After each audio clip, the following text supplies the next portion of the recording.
हनुमान जी की और सुरसा जो राक्षसनी थी उसकी बहुत ही प्यारी रोचक कथा है, हास्य कथा है।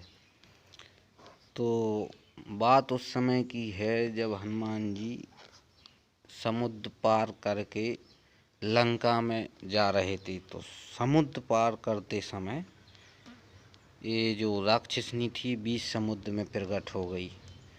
तो इसको वरदान प्राप्त था कि ये अपने शरीर को दुगना कर सकती है। जो भी उसका सामने होगा उसके शरीर को हमेशा वो अपने शरीर से ज़्यादा कर लेगी।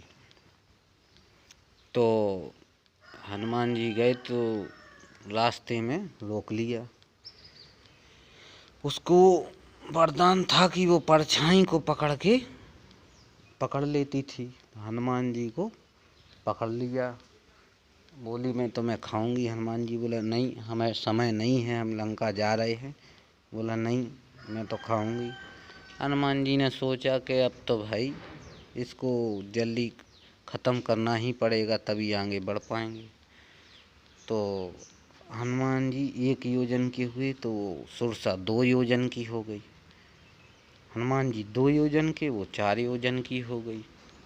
ऐसे फिर बढ़ता गया शरीर और हनुमान जी 32 के हो गए तो वो 64 योजन की हो गई।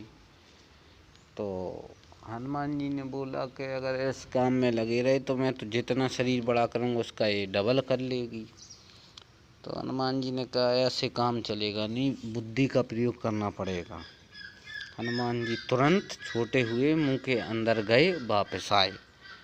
तो सुरसा से बोले अब तो तुम्हारे पेट के अंदर घूम के हम आ गए, तो इस बहाने आपके में लड़का हुआ, फिर भी खाओगी? तो सुरसा बोली नहीं, मैं आपको खाना नहीं चाहती, मैं आपकी परीक्षा लेना चाहती थी कि आपका जो मैं सुना हूँ उतना साहस है कि नहीं। तो कई लोग इसमें बोले कि जब हनुमान जी उनके मुंह के अंदर जा रहे थे तो उसने बंद क्यों नहीं मुंह किया। तो हम आपको बता दें कि जो 1 योजन है वो कम से कम 10 किलोमीटर का होता है। तो सुरसा का मुंह 64 योजन का हो गया था। अब लगा लो 64 गुणा 10 मतलब 640 किलोमीटर। तो जब 640 किलोमीटर उस मुंह को बंद करेगी तो कितना टाइम लगेगा? 600 किलोमीटर हवाई जहाज को भी जाने में 30 मिनट लगता है।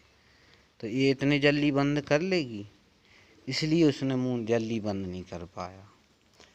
तो इस कथा में हमें यही शिक्षा मिलती है कि जब आदमी का बल काम ना आए वहाँ बुद्धि का प्रयोग करना चाहिए। बोलिए बजरंगबली की जय।